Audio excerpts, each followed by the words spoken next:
Hello students. In the last lecture we have discussed RK method of order 4. So this is another question. Given dy by dx is equal to x multiplied by y raised to the power 1 by 3 with the initial conditions y at 1 is equal to 1. Find y at 1.2 using RK method. If nothing is mentioned that of which order you have to find out, then it's obvious that RK method of order 4 you have to use. So we'll be using RK method of order 4 in this question. Here x naught is 1, y naught is 1, f of xy is x into cube root of y. We will take h to be 0.1. If we take h to be 0.1, then first we have to find out y at 1.1. Then we will find out y at 1.2. So how we'll do this question? Let's have a look. The first one is how to find y at 1.1. This is our x1. What is x1? x naught plus h. x naught is 1. h is 0.1. So our x1 is 1.1. सो जैसे ही हमने last lecture में are के method of order 4 के बारे में पढ़ा था, आपको K1, K2, K3, K4 find out करने हैं और उसके बाद ही आप y एट x1 कैलकुलेट कर सकते हैं. So let's start finding them. K1 is h times f of x not comma y not. x not और y नॉट की वैल्यूज दोनों 1 है. सब्सटीट्यूट करेंगे तो K1 की वैल्यू हमें 0.1 मिल रही है. K2 is h times f of x nought plus h by 2 comma y nought plus k1 by 2. So मैंने ये values x nought plus h by 2 यहाँ पे फाइंड आउट करी हैं. x nought plus h by 2 is equal to 1 plus 0.1 by 2 which is equal to 1 plus 0.5 that is 1.05. y nought plus k1 by 2 similar pattern. y not is 1 plus k1 जो आपने ऊपर calculate किया था that is 0.1 divided by 2. सो यहाँ से y nought plus k1 by 2 की भी value 1.05 आ रही है. अब आपने ये दोनों values x comma x multiplied by the cube root of y में सब्सटीट्यूट करना है और उसका आंसर हमें फाइंड आउट करना है. सो हमारा K2 जो निकल रहा है that is 0.106722. Then K3 h times f of x nought plus h by 2 comma y nought plus K2 by 2. तो जो भी आप वैल्यू फाइंड आउट करते जा रहे हैं हम उसी को डिवाइडेड बाई 2 कर रहे हैं. x nought plus h by 2 already हम ऊपर कैलकुलेट कर चुके हैं that is 1.05. y nought plus K2 by 2, y not 1 है, K2 आपका 0.106722 डिवाइडेड बाई 2, उसकी वैल्यू आपके पास आ रही है 1.053361. इसको हम f ऑफ xy में सब्सटीट्यूट करेंगे और हम K3 की वैल्यू कैलकुलेट करेंगे that is coming out to be 0.106835. Now lastly K4 is h times f of x naught plus h comma y naught plus K3. This is very important. जब आप K4 निकालते हैं तब h by 2 नहीं आता है, it is just x nought plus h. So x nought plus h आपका हो गया 1.1. y नॉट प्लस K3 यहाँ पे भी डिवाइडेड बाई 2 नहीं है.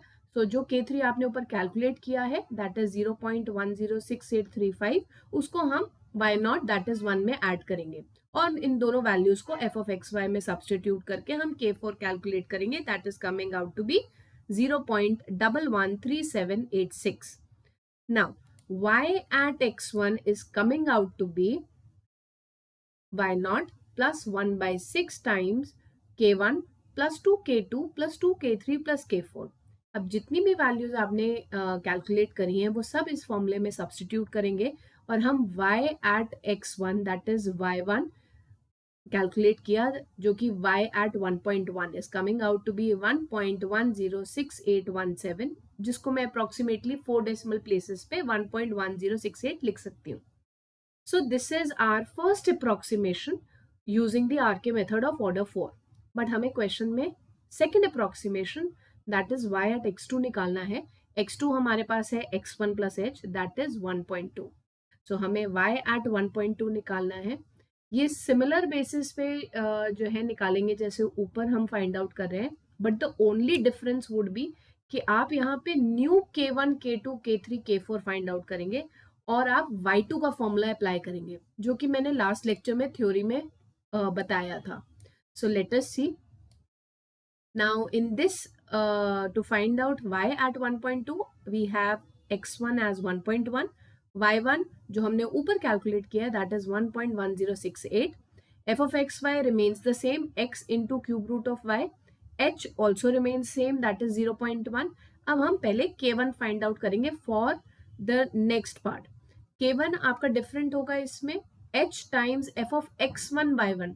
अब आपका जो बेस पॉइंट है x2 को फाइंड आउट करने के लिए वो x1 और y1 हो गया. यही हमारा सिंगल स्टेप मेथड है कि जो भी आपको अप्रोक्सीमेशन फाइंड आउट करनी है तो उससे पहले वाली को हम बेस वैल्यू लेते हैं. जब फर्स्ट अप्रोक्सीमेशन फाइंड आउट करेंगे तो उसके लिए हम x नॉट y नॉट को बेस वैल्यू ले रहे हैं और उनको यूज कर रहे हैं. जब हम सेकेंड अप्रोक्सीमेशन फाइंड आउट करते हैं तो उसके लिए हम बेस वैल्यू x1 और y1 को लेंगे. सो यहाँ पे जब हम फॉर्मूले में पुट करेंगे so we'll get x1 multiplied by the cube root of y1. तो जो वैल्यूज हमारे पास है मेंशन्ड ऊपर मैंने लिखी हैं उन्हीं को सब्सटीट्यूट करके h से मल्टीप्लाई करके हम आंसर लिखेंगे 0.113784.